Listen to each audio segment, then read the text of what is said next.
to thank the Sussex LRC for the opportunity to speak at really such an important event like today. And as it's International Women's Day, which many other speakers have highlighted, I'd like to reiterate the importance of celebrating women in struggles like the Great Coal Strike.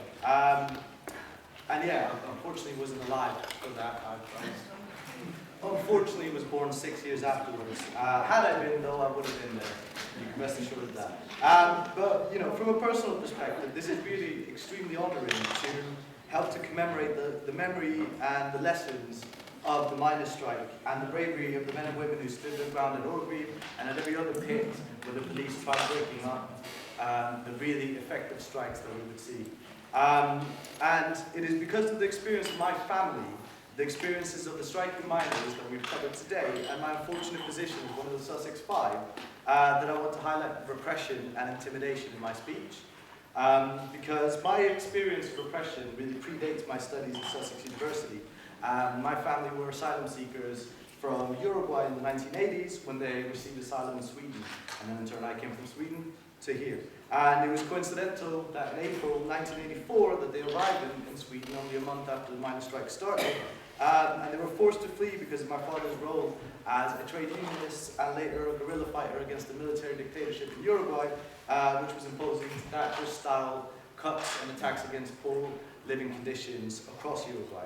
And many of my family members were imprisoned and tortured for being trade unionists in Uruguay.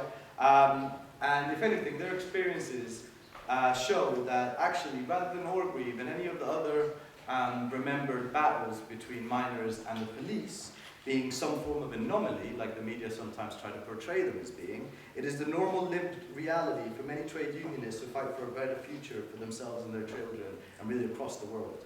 And because heavy-handed intimidation is a deliberate tactic used by bosses, politicians, managerial ideologues in order to try and sow fear and disempowerment into our hearts and minds. And in December, I was suspended from my universities for my studies for 5 days for my active role in the campaign. As Andy has pointed out, we have been fighting for over two years now to protect the jobs of 255 staff members, support staff members of the lowest paid staff at our university. And they were forced to retreat after 5 days because of the amazing and powerful response that students and workers from both Sussex, from the Brighton region, and indeed from the entire country showed them, and how we successfully won our reinstatement through daily demonstrations in a student strike that was coordinated on the 10th of December. And although we've been reinstatement, senior management at Sussex have spent the past 4 months trying to kick me and 4 other students out of our own university. I've been there for 5 years and I've contributed a lot to that university and to the community, and yet for this, they're trying to kick me out. They've spent over £100,000 on legal costs to get all kinds of highbrow lawyers in to really try and usher us out any way possible. And luckily enough, we've had the pro bono support of world-famous lawyers like Jeffrey Robertson, who managed to successfully challenge the biased nature of the disciplinary hearings. So the process is still going on, and we're going to fight it until the end. But you know, they identify us as ringleaders of this movement, and it's quite interesting that they say that when this movement officially doesn't have any leaders, and it's just my active role that they've singled out. And it's a political persecution, and it's not aimed as much at me as it is aimed at every other person that participates in the campaign.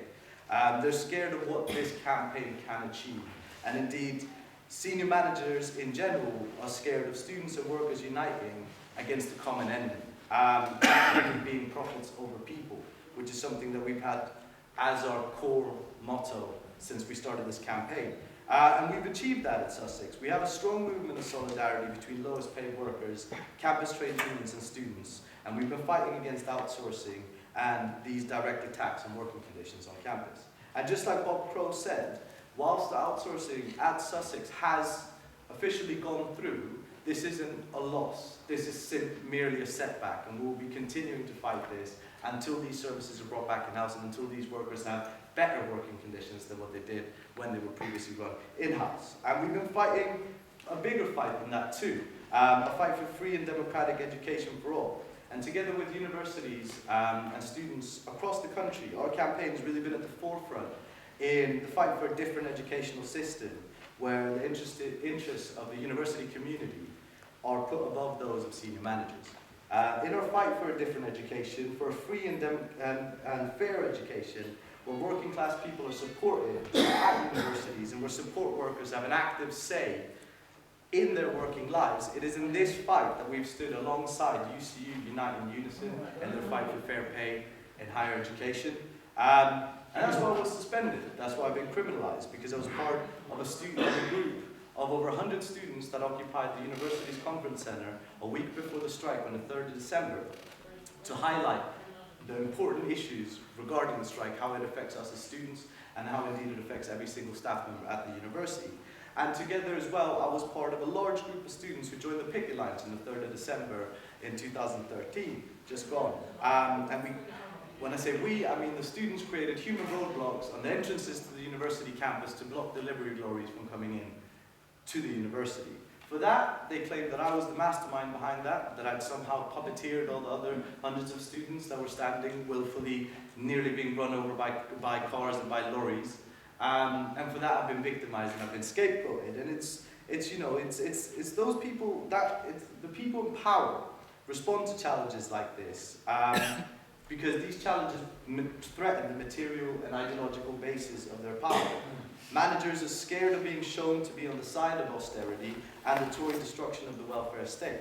And when they're scared, they resort to intimidation and to repression. And they shut ordinary people out from decision making. They design all kinds of complicated systems of management and perpetuate these individualistic ideologies where, the community that we once had doesn't exist anymore. All we have now is the consumer. And that's how they disempower us. They try to convince us that we cannot win through collective struggle, that it's better for ourselves to keep calm and carry on, whilst those in power decide what is good for us. And when they attack us and our rights, they attack our personal independence and sovereignty over our own minds. Because by breaking up picket lines and suspending us from studies or workplaces, they try to achieve one thing, and that's fear. They want us to be fearful of our actions because of the ramifications we might face. When we go on strike, they want us to remember the horrible events at Orgreave and at other places to make us think twice about striking in the first place. When we occupy buildings, they want us to remember the scapegoating to try and stop occupations from happening at all. They want to plan a metaphorical police in our heads, in our minds, so that we police our own actions and avoid collective struggle, so that we act with fear in the future in everything we do. And if we want to continue the struggle for justice, we need to kick that cop out of our heads. As Anne Scargill said about her first experience of being arrested in the miners' strike and being strip-searched and humiliated by the police, I shall never ever forgive the police for doing that to me, she says. I can tell you something. When I came out of there, I thought to myself, right, they can't do any worse to me now. So they shouldn't think they've scared me, they've made me worse. And when we continue the campaign for justice, let's take aim at Thatcher's legacy and the ideology that still dominates British politics today. Let's be proud of our history and recognise that if they try and criminalise us, it must mean we're doing something right. And Sussex University have not scared me, they've made me worse. And that's why fighting back is important as much today as it was in the 1980s. Thank you.